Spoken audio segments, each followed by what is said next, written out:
Bem, eu vou dirigir perguntas a cada um de vocês. Vou começar aqui só pela ordem quase física aqui da disposição das cadeiras. Vou começar pelo ar, eh, fazendo a seguinte pergunta, Baixa, e rememorando discussões, algumas das quais eu participei recentemente a partir de textos que você escreveu, e com uma proposta, digamos, bastante definida de como arrancar, dar partida em um novo processo de reformas no Brasil. Pouco a partir de uma ideia que me parece uma ideia muito inteligente, de que você precisa criar, desencadear reformas que criem uma certa dinâmica política e social que empurrem outras reformas. Sob pena de você ficar preso numa espécie de pensamento analítico tecnocrático, de que você faz uma espécie de laundry list de reformas, diz, primeiro eu faço um pouquinho daqui, depois eu faço um pouquinho daqui. O Pércio retomou um pouco dessa ideia aqui no final. E você basicamente dizia o seguinte: a gente precisa fazer abertura unilateral da economia, derrubada das barreiras tarifárias e não tarifárias. Isso vai provocar uma desvalorização do câmbio. Eu estou trocando proteção tarifária por proteção cambial, né? Mas numa dinâmica muito mais virtuosa, porque eu vou estar empurrando exportações e abrindo espaço para que as importações, portanto, toda a corrente de comércio aumente. Eu acho que você deu um passo atrás nessa tua ideia, que me parecia muito criativa, impressão minha, quando você fez uma apresentação aqui um pouco mais tradicional, na linha de primeiro resolvamos as nossas questões tributárias. Isso é por uma prudência mineira ou porque, de fato, você reviu as teses que você defendeu, a meu ver, de uma maneira muito criativa e inteligente, até onde eu acompanhei? Tem a política econômica e tem a economia política, né? Eu creio que você tem que procurar na sociedade, na apresentação que eu fiz hoje, é o seguinte: onde que eu toco no nervo das pessoas, né? E claramente, que eu acho que onde o nervo das pessoas hoje está sendo tocado é com preços surreais, né? Por que é que nós vivemos num país tão caro, né? Então, como é que você engancha, né, uma discussão de economia política para a mudança de algo fundamentais na economia, né? Você tem que partir de percepções de que as pessoas não suportam mais viver com esses preços surreais aos quais nós temos submetidos, como antes elas não mais suportavam viver sob aquele regime inflacionário que nós não temos. Então, você tem que fazer uma primeira conexão, né, com o pensamento das ruas, né? Dado isso, né, como é que eu estou articulando? Eu não mudei nada do que eu falei, só mudei a forma, né? O plano que eu tinha apresentado antes tinha 3 pernas, né? Era redução do custo Brasil, troca de tarifas por câmbio e acordos internacionais, os quais eu não mencionei aqui. A redução do custo Brasil, o grosso da tarefa, afora a questão da logística, é a questão tributária, né? E como é que você alinha os interesses empresariais com o seu, né? Primeiro, obviamente, eu já estou respondendo às ruas com que vamos tratar dos preços surreais, respondo aos empresários que agora nós vamos tratar da questão tributária. E agora tem um probleminha aqui que vocês vão ter que lidar comigo, que é que todo esse mecanismo através do qual se produziu essa extraordinária coalizão no Brasil desse capitalismo de compadrio, né, que articula os interesses corporativos do Estado, né, com os interesses monopolistas do empresariado, né, através, eu te aumento os custos, Brasil, mas eu te dou a proteção necessária para que aqui dentro do país você tenha o lucro que quiser, né?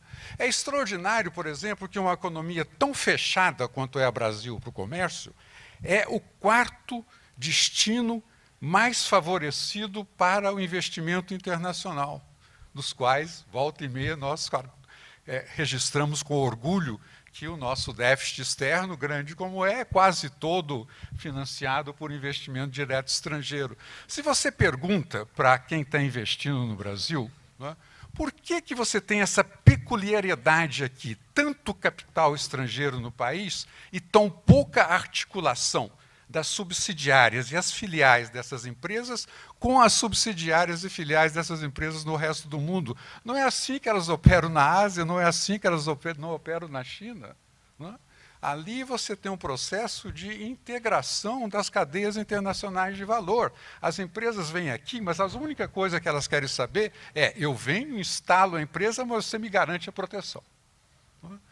E esse processo nós sabemos que é um processo que não leva a nada.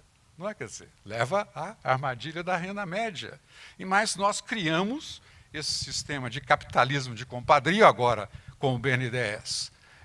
Totalmente expandido para poder, além da proteção, fornecer crédito subsidiado, e todo mundo fica acomodado, não é? Nessa que o Gustavo chama da bolsa empresário. Não é? E nós precisamos romper isso. Não é? Como é que rompe? Não é? Qual que é a linha de rompimento? A linha de rompimento é mostrar um outro caminho. Não é? Se nós queremos tornar esses países desenvolvidos, queremos romper com a nossa armadilha da renda média, o caminho é a integração competitiva com o resto do mundo. Então, me diga como fazer.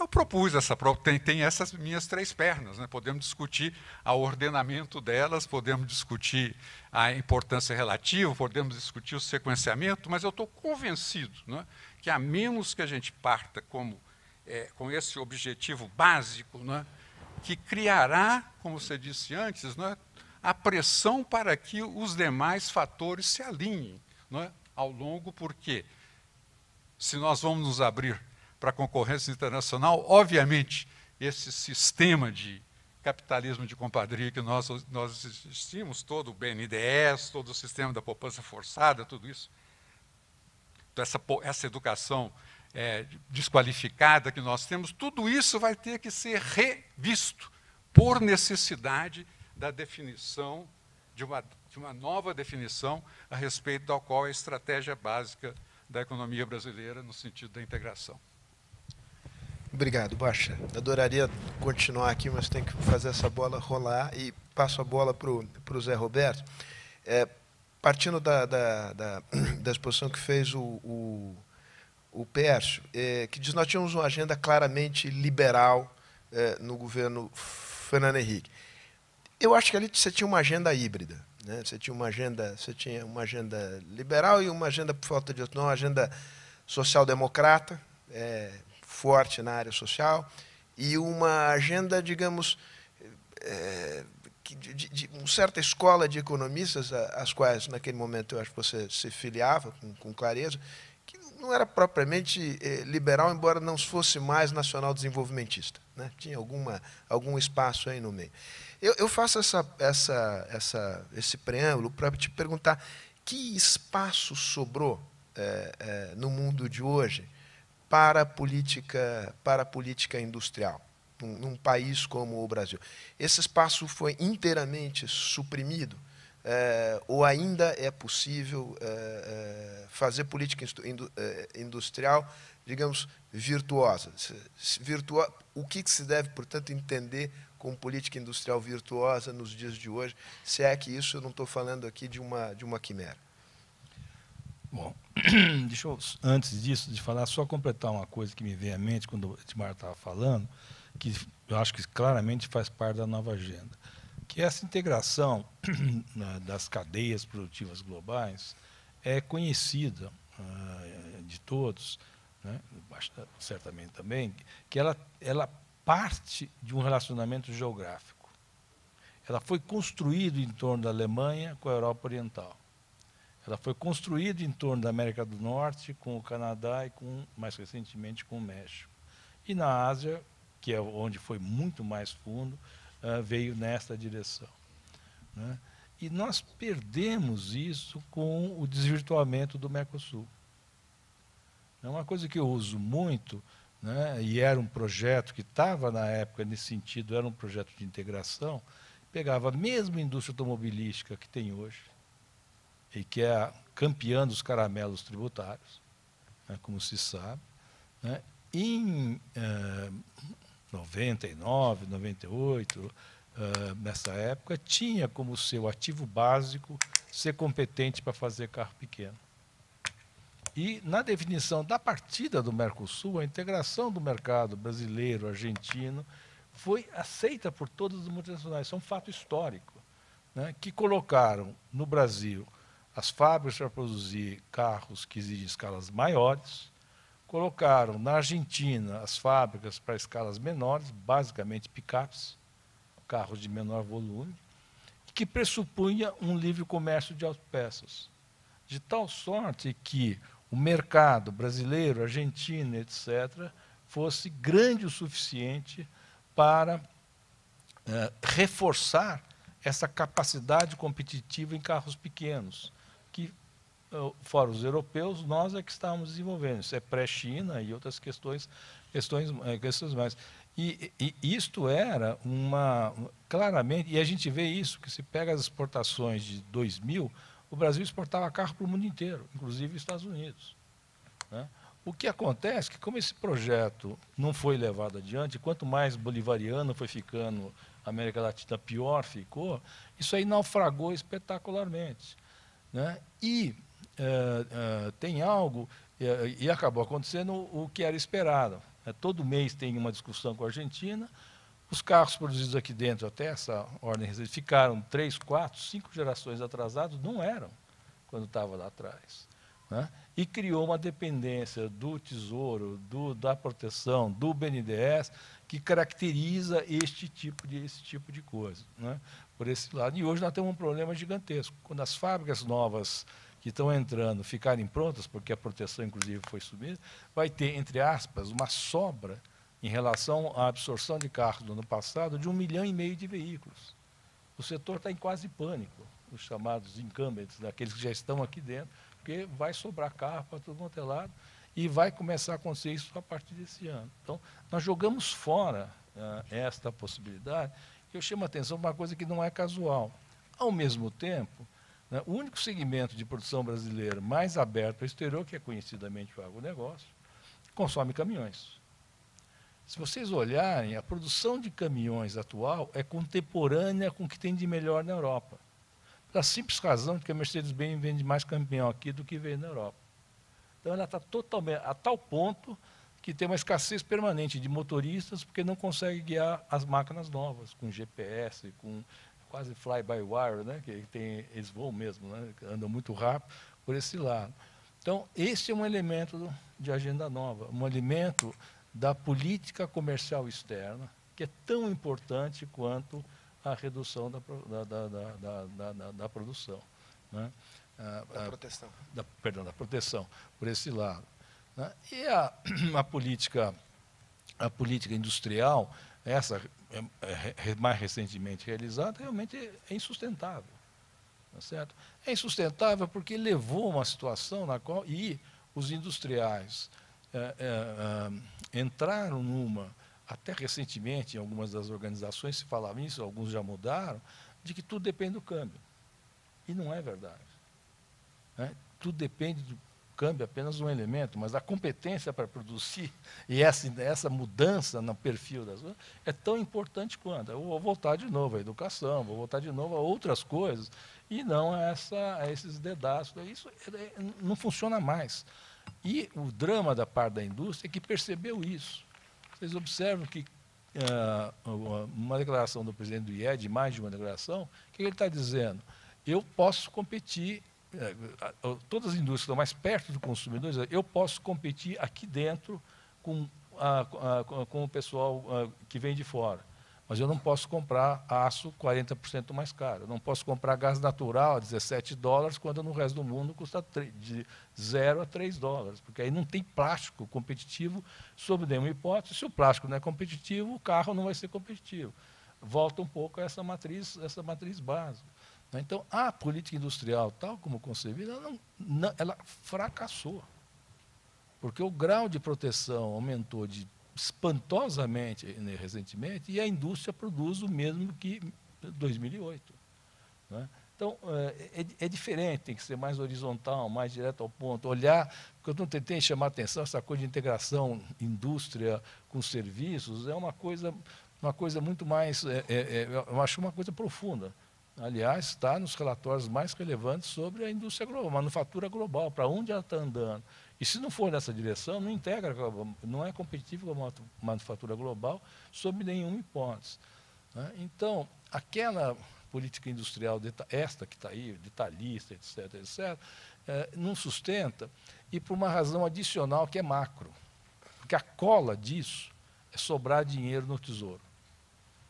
Enquanto, entre aspas, sobrou dinheiro no Tesouro, que se traduz como, nos últimos anos, o fator inclusão, formalização de pessoas, formalização de empresas, gerou uma situação em que a arrecadação em relação ao PIB cresceu num múltiplo muito veloz e que permitiu, não é só econômico, é também político, o Tesouro distribuir dinheiro para todo mundo, e por todos os caminhos, inclusive para sustentar esse tipo de política industrial. Isso acabou.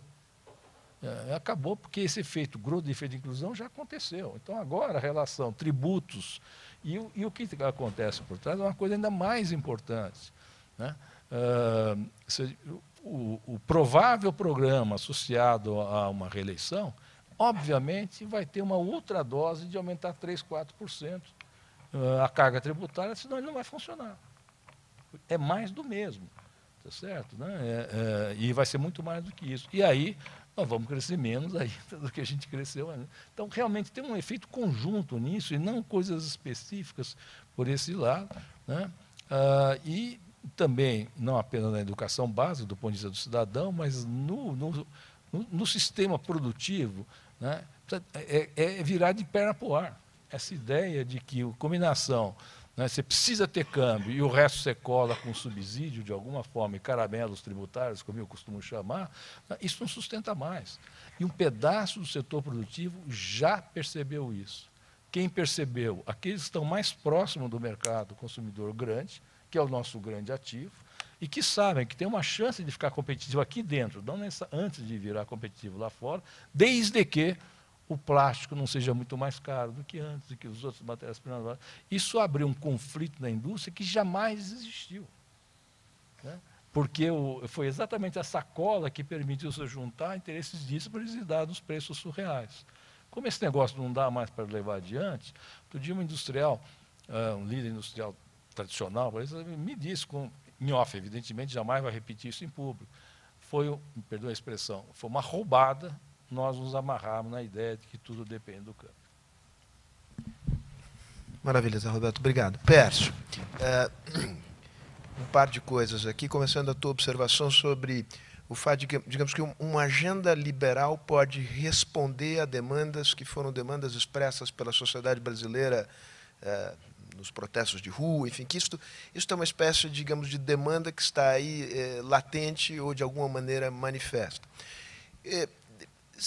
Sim, mas não é toda a verdade. Quer dizer, você olhando também por um lado, sem falar de uma demanda, digamos, por mais benefícios, por mais subsídios, por mais relações de clientela, que também está presente na sociedade brasileira, olhando ainda de uma perspectiva, digamos, para frente e não para trás, você tem claramente uma demanda por mais igualdade. Né, em dois sentidos. Você tem da igualdade de todos perante a lei, mas há uma demanda, eu acho que eu não estou atribuindo um significado que não está posto na realidade, na linha do que o André falou. Quer dizer, que são de tal modo gritantes as discrepâncias nos padrões de vida no Brasil que a sociabilidade se tornou quase inviável numa sociedade de grandes centros urbanos em que esta convivência é uma convivência diária, esse atrito é diário, e você não vive mais numa sociedade hierárquica da família patriarcal, da sociedade tradicional, em que essas relações hierárquicas não eram questionadas. Né?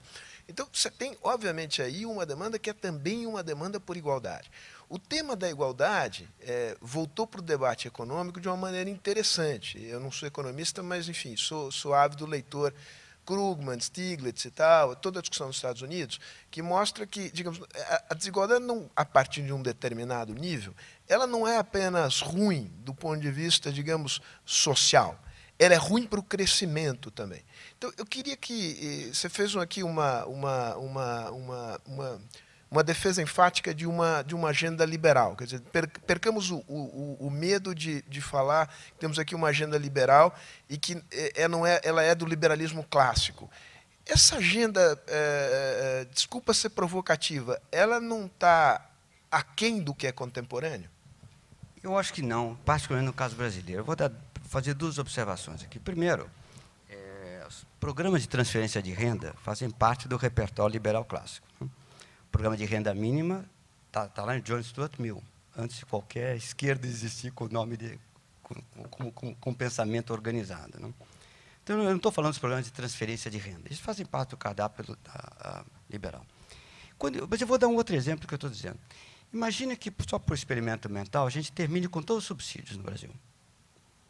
Isso dá um múltiplo da Bolsa Família enorme.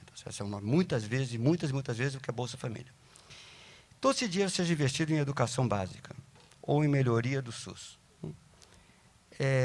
Isso diminui a desigualdade ou não? Assim, é óbvio que o problema da desigualdade é um problema importante, o André tem toda a razão em levantar, é um tema moderno, que está surgindo em diferentes contextos sociais. É óbvio que todos nós se sentimos, mesmo os que são favorecidos, se sentem mal numa sociedade desigual, é verdade, mas a maneira de endereçá-lo não é endereçá-lo diretamente, mas endereçá-lo é tornando o Estado mais eficiente. Nesse exemplo aqui, tem um Estado que diminui o seu papel de empresário e aumenta o seu papel tradicional, que é educação, saúde pública, segurança, etc.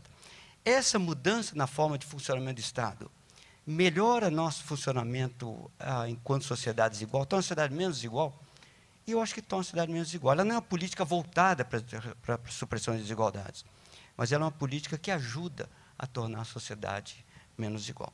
Da mesma forma como restaurar, devolver o dinheiro da FGTS, ou mesmo parar de tirar o dinheiro da FGTS das pessoas, melhora a desigualdade? Claro que melhora, porque hoje o que acontece é uma tributação sobre os assalariados para repasse para os empresários que têm acesso aos programas associados ao FGTS. Quando você suprime isso, você está tirando uma enorme distorção de renda. Eu estou dando aqui alguns exemplos de como a agenda liberal ela traz embutido nela mesma a diminuição de desigualdades. Então, eu acho que é desnecessário a parte de rendas, programas de transferência de renda mínima, não faz sentido políticas tentando endereçar direto o problema da desigualdade. Elas têm que ser resolvidas em termos de funcionamento melhor do Estado. Legal. André, eu quase que aqui estou tentado, até porque a gente está no limite do tempo, de dizer, comenta a mesma coisa que eu pedi aqui para o Pércio comentar, porque você trouxe esse tema à baila, que acho que a partir daí você faz um samba. Eu tinha outras coisas, eu vou deixar de lado. Boa pergunta. Eu acho que eu não discordo totalmente do Pércio, quer dizer, porque eu acho que a questão, o liberalismo clássico, me parece ser um elemento fundamental. O liberalismo e o respeito, especialmente a um indivíduo, acima, inclusive, do coletivo, eu acho que é um dos valores assim, básicos da civilidade e da civilização moderna e contemporânea. Portanto, eu, sem nenhum problema, eu acho que eu sou um liberal. Agora, o liberalismo depende de um mínimo de homogeneidade, assim como a democracia representativa. E a democracia representativa está tendo problemas em todo lugar do mundo, mas especialmente em todos os lugares onde há desigualdade, o que é compreensível. Então, a questão é que nós temos que, o objetivo, inclusive, é caminhar para uma sociedade liberal, mas você primeiro precisa criar um mínimo de homogeneidade. No caso brasileiro, é muito claro que nós tínhamos uma sociedade até o século XIX, que era uma sociedade elitista, profundamente elitista, e sem nem classe média. Passamos de uma sociedade escravatista para uma sociedade sem classe média, profundamente elitista. A partir do século XX, nós criamos uma pequenininha ideia de classe média. Mas continuamos com uma certa viabilidade de uma sociedade elitista, com um mínimo de classe média e com grande parte da sociedade completamente excluída. As razões históricas disso são muito, inclusive, pela escravidão e tudo mais. Aliás, eu acho que me impressiona como isso foi pouco estudado, pouco entendido, porque as razões dessa nossa desigualdade. E com um Estado, como foi dito aqui o tempo todo, um Estado que vem desde da coroa portuguesa, que era um Estado autoritário, como isso aqui, que precedeu o povo. Então, esta combinação foi profundamente perversa. E a economia e a nossa democracia representativa conseguiu funcionar enquanto, assim, o que a China faz com uma burocracia competente, porque tem 3.000 anos de burocracia competente. No Brasil, eu concordo com o Roberto Mata, nós não temos burocracia, nós temos arremedo de burocracia, temos complicação. Fez com a ideia de autoritariamente controlar a incorporação de setores excluídos da população, controlar de forma autoritária. No caso brasileiro, nós fizemos simplesmente por manter-os completamente excluídos. À medida em que agora nós melhoramos, estamos atingindo um nível mais alto e que essa incorporação vai sendo feita, nós estamos criando problemas novos. E esses problemas são, nós estamos agora sim, passamos para uma sociedade que começa a ter classe média, começa a ter incorporação, o que é profundamente desorganizador numa sociedade tão desigual e com um Estado tão incompetente. Esta é a questão. Então, eu discordo do Pércio, eu não acho que a liberalização vai resolver esse problema. Ao contrário, eu acho que, nesse sentido, criaria grandes problemas. Mas, como objetivo, eu concordo com o Pércio. Se entendermos por liberalização, com visão liberal, uma redução, e eu não acho, a palavra não é redução, eu não gosto da ideia de redução do Estado, não é redução do Estado, o que importa é o Estado que, de fato, seja um Estado competente e a serviço da população. A ideia é que o Estado é a serviço da população, não contra a população. E não a favor de si mesmo, do uso político do Estado, que não depende nem necessariamente do governo. Essa é uma coisa, qualquer que seja o próximo governo, mesmo que o governo do PT, a Dilma não seja reeleita, terá um grande problema, porque essa ocupação do Estado que foi feita, o Estado já tem essa tendência, e que foi feita nos últimos anos, vai ser muito complicada de ser revertido. Agora, isto é aí eu concordo com o Pércio, este é uma tarefa fundamental, mas ela precisa ser feita concomitantemente com a redução rápida das desigualdades no Brasil. Olha, então, Vossa Excelência tem a parte porque foi mencionado na fala anterior, rapidamente. Porque você sempre exigiu. Eu te coloquei numa armadilha. Depois eu vou pedir para o presidente encerrar o nosso encontro de hoje. Pércio, não vai provocar tréplica. Não. Eu acho que a questão aqui, André, nós concordamos no essencial, mas tem uma diferença aqui, que é o seguinte. Devemos ter políticas em separado de tudo que nós falamos aqui, em separado de um Estado que tenha métricas que lhe permitam funcionar melhor, de um Estado que não tire renda dos trabalhadores e transfira para os empresários, de um Estado que busque ter uma política fiscal que viabilize reduzir a taxa de juros, quando os trabalhadores são os mais penalizados pelas taxas de juros e pelos prédios bancários. A parte desse conjunto de políticas, que são políticas que eu incorporaria dentro de uma agenda modernizadora do Estado, será que existe uma política que enderece diretamente para a desigualdade de renda? Política educacional eu coloco dentro do Estado liberal, porque é a função tradicional do Estado. Nesse sentido, acho que pensamos igual. Né? Maravilha. Presidente, eu chamo o senhor aqui ao palco, eu cedo o meu lugar aqui. Tá, o senhor fica entre amigos aqui.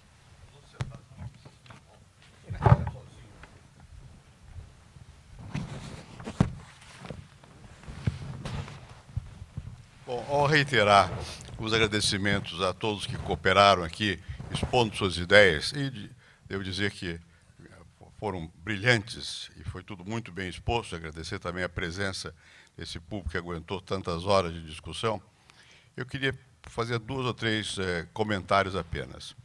Primeiro, eu abri a sessão dizendo que eu sentia uma certa similitude entre a situação que nós vivemos na época do real e a situação atual. Em que sentido? Eu expliquei vagamente. O país queria um caminho. Quando nós implementamos o programa do Plano Real e conseguimos alguns avanços. Nós estamos vivendo hoje a reiteração desse sentimento. Ele não é um sentimento explícito, muitas vezes, não é claro, mas eu repetia muito quando estava no governo, nós temos rumo, o país tem rumo. Nós agora sentimos que o país está sem rumo. Isso é uma constatação. E esse sem rumo se sente nas críticas, nos mais sofisticados, mas se sente no povo também. Quando o povo protesta e não sabe nem bem a quem dirigir, do que está dirigindo, está demonstrando, não é, uma sensibilidade para o mesmo fenômeno que foi mais sofisticadamente mostrado aqui. Nós estamos sem rumo, porque nós não demos continuidade ao que foi iniciado, nós tomamos um rumo equivocado e o mundo foi numa outra direção. Então, isso eu acho que é uma constatação importante a ser feita. Segundo, eu via em diversas exposições aqui a ideia de que nós teríamos, durante o Plano Real, estabilizado a economia. Depois, com o governo Lula, houve um avanço de inclusão social, e que agora seria um momento de uma qualidade de vida, alguma coisa dessa natureza. Até certo ponto, porque eu nunca aceitei a ideia de que o que nós fizemos com o Plano Real e durante o meu governo tivesse sido colocar em ordem a economia. Não foi isso. Foi reestruturar o Estado, foi dar horizonte à população, foi começar os programas de inclusão social, foi fazer reforma agrária, que não tem nada a ver com estabilização da economia. Certamente até não era economicamente necessário, mas era socialmente necessário. Então vai se formando um clichê equivocado de que houve um momento, uma fase de consolidação da economia, outra fase de inclusão social, e agora viria uma terceira fase de qualidade de vida. Não é assim, isso vem junto. E quando se perdeu o rumo de tudo. De tudo. Né? Então é preciso recuperar esse rumo. Terceira observação. Eu tenho ouvido muitas vezes o seguinte, só há um lado, não se vê oposição, não há uma agenda. Basta ouvir o que eu ouvi essa manhã aqui, essa tarde. Existe uma agenda. Não vou qualificar se isso aqui não é uma reunião partidária, mas há uma agenda diferente. E alguém aqui repetiu mais de uma vez, não queremos o mesmo, queremos uma coisa diferente. Há uma agenda diferente. A agenda diferente não é a volta ao Plano Real. O Plano Real foi. É outra agenda, que dê sequência ao espírito, sim, do que movia o governo e a sociedade no período do Plano Real. Mas já existe essa agenda. Já existe algo que é bastante concreto de qual é o rumo. E existe quase que uma convergência quanto a esse rumo. Primeiro, quanto a que não basta crescer. Nós estamos crescendo pouco, mas nós não ficaríamos satisfeitos só por crescer muito. Nós não somos soviéticos do produtivismo. Não é isso que o país quer. O país quer outro tipo de relação também entre o Estado e a sociedade, das pessoas, de umas com as outras, na vida cotidiana. E os problemas que estão se apresentando de uma forma mais direta e mais aguda, vêm precisamente de um desencontro entre a vida cotidiana e o Brasil que foi inventado pelos donos do poder, que era um Brasil, digamos, que chegou ao primeiro mundo. Ora, a experiência cotidiana mostra que não chegou. Mostra que não chegou. Há muito de ilusão, que um tempo parece que anestesiou mesmo o pensamento crítico, dava a impressão de que já estava tudo resolvido, e nós estamos vendo que não estão, muitas questões não estão resolvidas e que há caminhos para resolvê-las. Esses caminhos, obviamente, vão depender também de temas que nós não discutimos aqui. Nós não discutimos aqui uma outra catástrofe nacional, que é o nosso sistema político, que nesse momento é um sistema completamente disfuncional. Nós temos funcionando no Congresso Nacional mais de 20 partidos, registrados 30, e nós temos 39 ministérios. Ainda hoje me perguntava aqui, o que o senhor acha o que aconteceu com o presidencialismo de coalizão? Eu digo, não, nós não estamos vivendo mais um período de presidencialismo de coalizão, vivemos um presidencialismo de cooptação. Coalizão é quando juntam pessoas desiguais, mas que se põem de acordo para um programa. Quando nós fizemos coalizão com partidos, foi para implementar reformas, explicitamente. E aí, o tempo todo havia uma agenda. Essa agenda era uma agenda pública, uma agenda que estava no Congresso e na sociedade, havia debate. Nesse momento, o que há é cooptação de partidos para a manutenção do governo, do poder. Quando, como nesses dias agora, começa a haver uma crise nesse sistema, não é porque estejam discordando de uma agenda, é porque estão tratando de ver qual é o pedaço de poder que eu vou ocupar. É outra questão. E isso não vai responder às demandas da sociedade. O sistema político está, hoje, nesse momento, ele é disfuncional. Não era o caso, nós discutimos isso hoje aqui. Mas é óbvio que nessa quantidade de problemas que foram aqui mostrados com muita clareza, que precisam de retificação, o sistema político tem que ser retificado no Brasil também. Não é só aqui, porque nós temos também um problema mais complexo, que é o problema da como compatibilizar a democracia representativa com a vida cotidiana, intermediada basicamente pela internet e pela saraivada de informações de que todo mundo dispõe e que as pessoas saltam organizações através da rede para tomar decisões e protestar ou se manifestar, isso e aquilo. Não é uma questão resolvida no mundo todo, não é só aqui. No mundo todo uma questão macro. Enfim, eu estou querendo só expressar é que nós estamos começando a perceber de que é necessário outro caminho, não é mais do mesmo, não é só crescimento, e há caminhos. E há caminhos. Esses caminhos, alguns deles são tentativas, não são ainda consolidados, não são ainda compartilhados, muitas vezes, pela sociedade. A sociedade, pelo contrário, está se sentindo como se fosse perdida. Cabe aos líderes políticos agora mostrar que não, que há caminho, e dizer qual é o caminho, na direção, um pouco variavelmente, obviamente, muito do que foi dito aqui, e com outros acrescentamentos mais. E nessa nova agenda, me parece também claro que a volta ao passado que nós assistimos depois de 2007, 2008, não é satisfatória. Não é satisfatória, não é por uma questão ideológica só. Não é só porque o tipo de protecionismo posto aí, é porque não funciona. Ele não resulta mais. Né? Os exemplos que o Beto Mendonça mostrou aqui do setor industrial é que são muito claros. Né? Há equívocos graves. E, portanto, isso tem que ser corrigido. E é preciso que o setor, que as lideranças nacionais entendam essa nova agenda e comecem a pregar essa nova agenda. Eu não quero entrar na outra discussão aqui, para levantar, o Perso sempre fez isso, ele radicaliza o argumento para provocar. Eu não quero entrar nessa discussão, mas é óbvio que há uma demanda de mais igualdade. Isso é indiscutível, de mais igualdade. E para não entrar na questão liberal, não liberal, uma radicalização da democracia. Isso é necessário. Isso implica uma revisão do Estado, porque esse Estado não é democrático. Ele é um Estado autoritário. Há eleições, eu sei, há liberdade de expressão, eu sei, mas a decisão, o processo de tomada de decisão, se faz à margem do Congresso e da sociedade.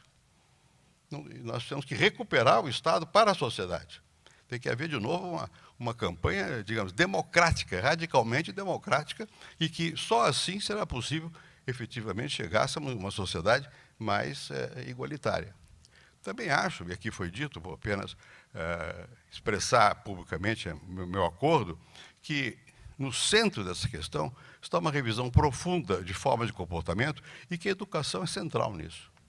E eu gostei muito que ouvi aqui, que poucas vezes se diz, tem que mudar, a revolução na educação não é simplesmente mandar 100 mil pessoas para o exterior. Até é bom que vão ao exterior e que para comparar um pouco, para tentar entender que o mundo é mais complexo, mas também não vai resolver. Não só porque 100 mil pessoas, uma boa parte não vai nem entender o que falam lá porque não sabe a língua, que são 100 mil de repente, né? Mas é porque não está nesse nível o problema, está mais embaixo. Está mais na educação fundamental, na escola. Agora, o que é educar hoje? O que seria educar hoje? Não é tão simples quanto possa parecer. Eu sempre disse há algum tempo, nós nunca não fizemos revisões mínimas. No mundo moderno, com meios tecnológicos disponíveis, com a velocidade da informação e da formação, em que o estudante muitas vezes sabe mais que o professor, e seguramente, no caso nosso, sabe mais do que a família, porque muitas vezes na família ninguém foi à escola, não é?